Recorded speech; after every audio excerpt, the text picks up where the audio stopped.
Omwishenjero wa Rwampara East Julius Tusime Karuhanga wa NRM no yabanza kwandikwa harishahibiriza kasheshe kandi ogunayita na Charles Ngabirano wahandikwa harishaha mshanyuzi yangwe aya kutonaje mutonaje nimbaganaganisa ngwebi ebitube twemerireho ebitakashire ntuza kubishiriza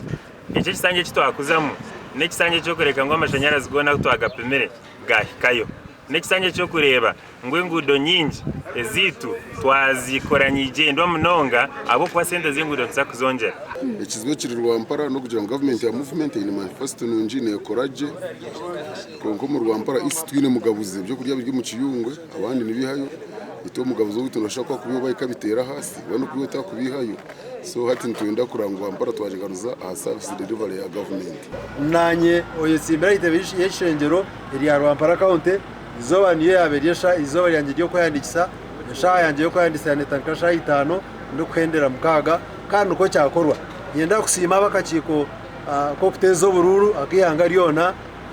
akatebekansaje mu district yitu kureba ngwe byona byatambara ryo mbwire ataroki mucerro Omnishenjera Kazimore Musime Asimwe yahandikwa harishahirina kandi yikirizibwa kwesimba ngotine kibina ari kuritana Ana Kansime wa NRM wahandikwa mukuratiri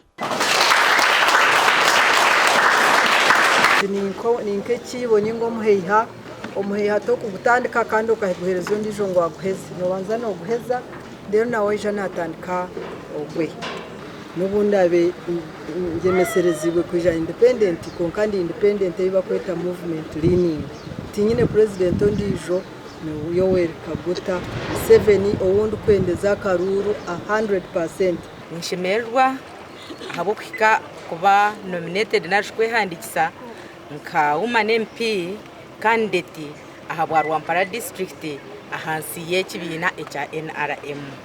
mbwenu nintabarsya aba NRM mwena abanyarwampara ahabo kubasa kwika ahizoberi kandi tukabasa kuba nominated tamane gitu namana garhanga omugandi ahamadingo gashaha 3 bamwe mu barukayanira obunyishenjero batandika kwika office za electoral commission okutandika kufijumwa no kwandikwa abayahandika irizoba harimo Cadet Benjamin Buturo oyine benda ya NRM ahabwishaza rya Bunyaruguru na atujicire Bowazi otine kibina ahabwishaza rya Katera home district ya Rubirizi ngo twenda kongeza mu umusanyi cyagarakaho Museveni president akesere maintaining the gains zezuruho no businge na tweta peace and stability otabwine tine cyo kubasa gukora oinamano macho business na rempango ataruho businge tine cyo kakora kandi yenda kwa misanto ab'Ubunyaruguru ngo NRM ine manifesto yayo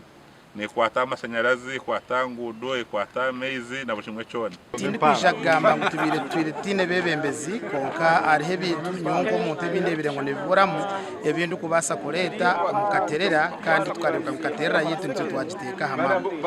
icyo kubanza cya munonga twine amarwaro mabi twine ngudombi twine poor representation on floor of parliament so nyino kusubiza no kuhamya kugira ngo abantu bakatera baba bagisije ebyo bintu biza kuhinduka nabwanyuma Honorable Arnitwe Geneva okwasire bendera ya NRM ahabwa abakazi nabandi nabo bayihanditse namara kuribata parliament nimuza kujwekerwa kurungi ninza kubajwekeraje kutware bitekateko byanyu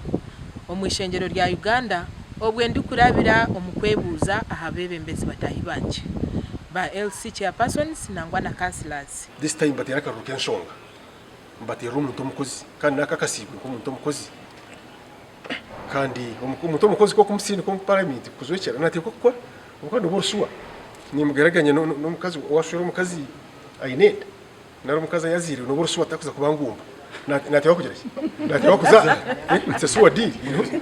aha wa TV West in Susan Chasim.